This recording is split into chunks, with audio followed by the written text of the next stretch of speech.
And welcome back to the Upside Sports Network. My name is Michael. Appreciate you guys joining us on a Sunday evening.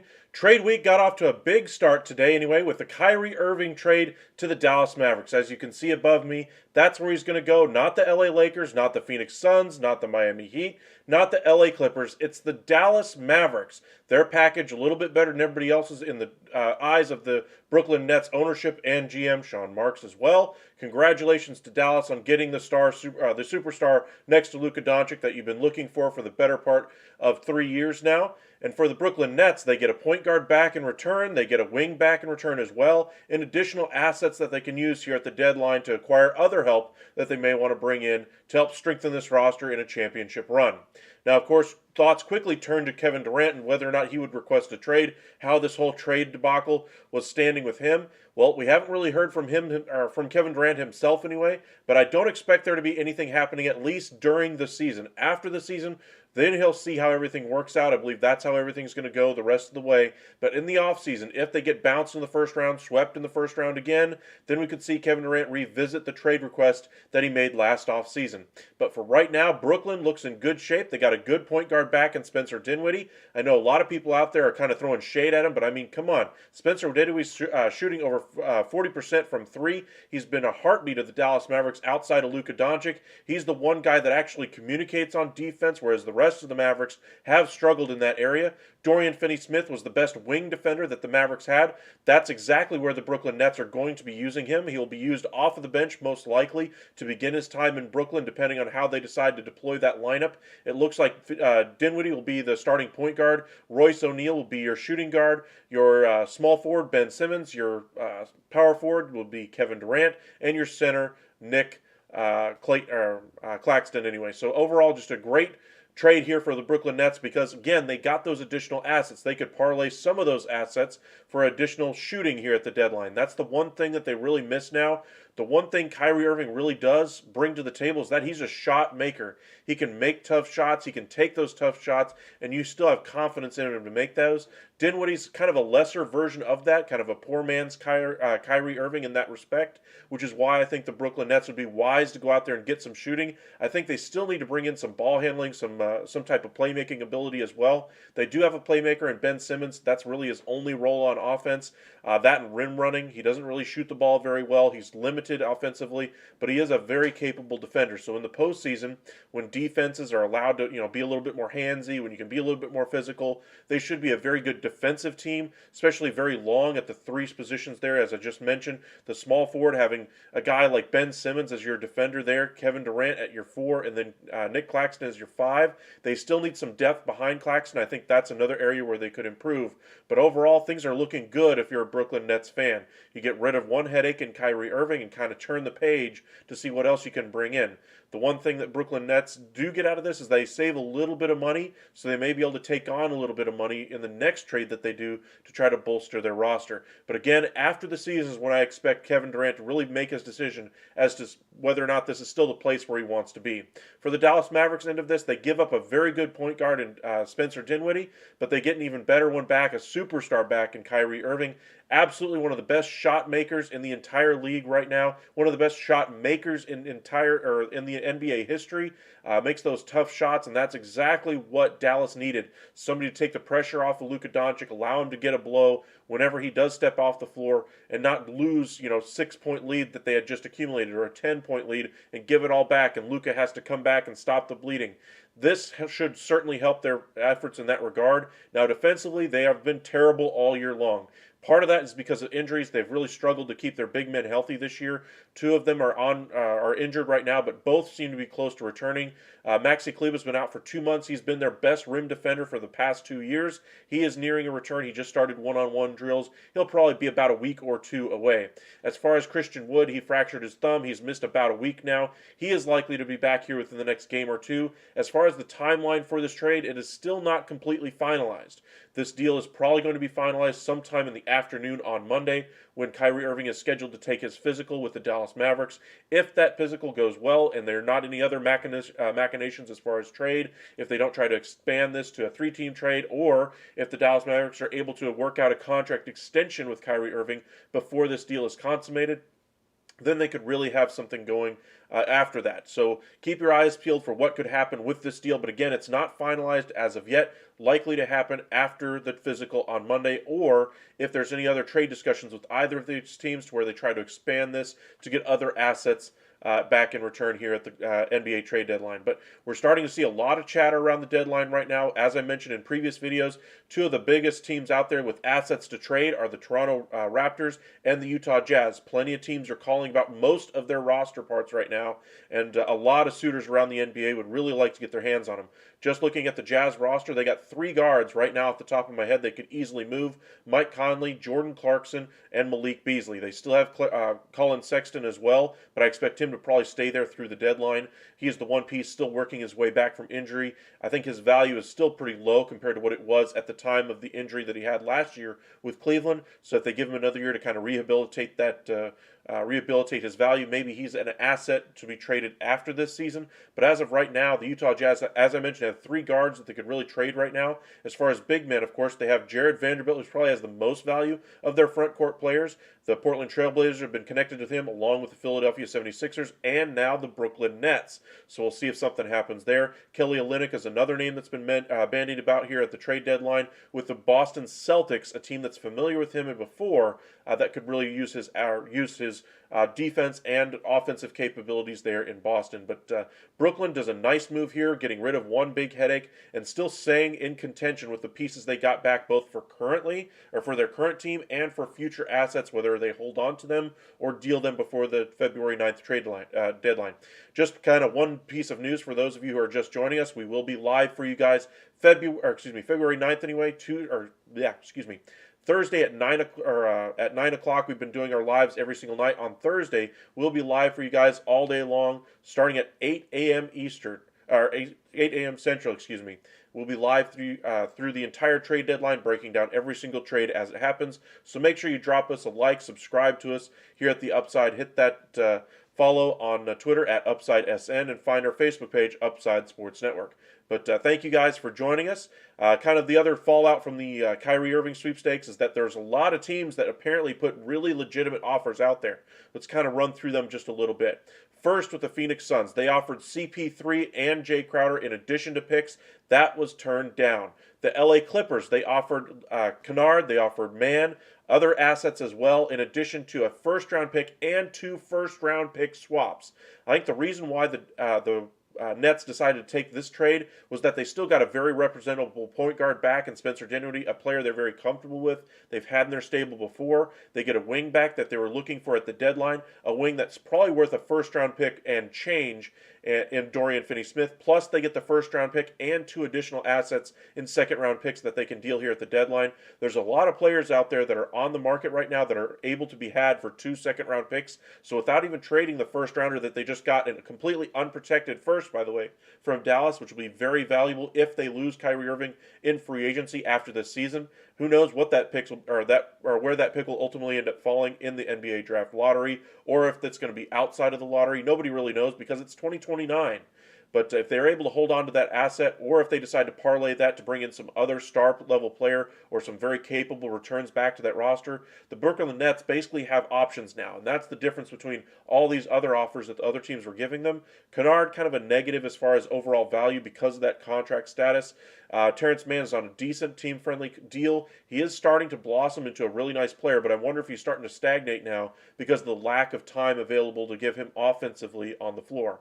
I mean, you have plenty of mouths to feed there in LA. I mean, you have Kawhi Leonard, Paul George, you have John Wall, you have all kinds of help. Norman Powell, Nicholas Batum, Robert Covington. There's plenty of mouths to feed there in LA, and I just wonder how much room is there for a guy like Terrence Mann. I think if he's allowed to play a more expanded role in another team, you could really see the value of a player like that. Very tenacious defender, and he'd be a very valuable piece. But as far as the trade, a first and 2 swaps still wasn't enough to equal what Dallas was offering because Spencer Dinwiddie was that good of a player this year. I know a lot of people, as I mentioned, are throwing shade at him, but look up his numbers. He's been nothing short of fantastic. And Dorian Finney-Smith, as I mentioned, would have been worth a first-round pick plus on the open market. The Utah Jazz were one of the teams that was interested in him. A little bit curious to see Dallas not go the 3-team route in order to facilitate this trade to try to keep a guy like Spencer Dinwiddie on the roster and keep that 3-guard lineup that they had last year with Brunson, Dinwiddie, and Luka Doncic. They could have used something similar with Dinwiddie, Luka, and Irving on the roster if they had been able to keep him. But that's why Brooklyn wanted him. He's a very valuable piece. Again, as I mentioned, he's a very good three-point shooter this year. Really has rehabilitated his value since his time with the Washington Wizards. And Dallas gets a pretty penny back in exchange for Kristaps Porzingis. Now, of course, they still have Davis Bertans from that Porzingis trade that they made last year. Dinwiddie goes in the deal here for Irving. I wonder what they're going to do here at the deadline because there's a lot of different ways they could go. They could talk to the New York Knicks about possibly freeing up the protections on their first-round pick that they had already traded him in that Porzingis deal. Maybe offering a guy like Reggie Bullock, who the Knicks are desperately interested in bringing in, if they're able to remove the restrictions on that pick, because it's likely to go to the Knicks anyway.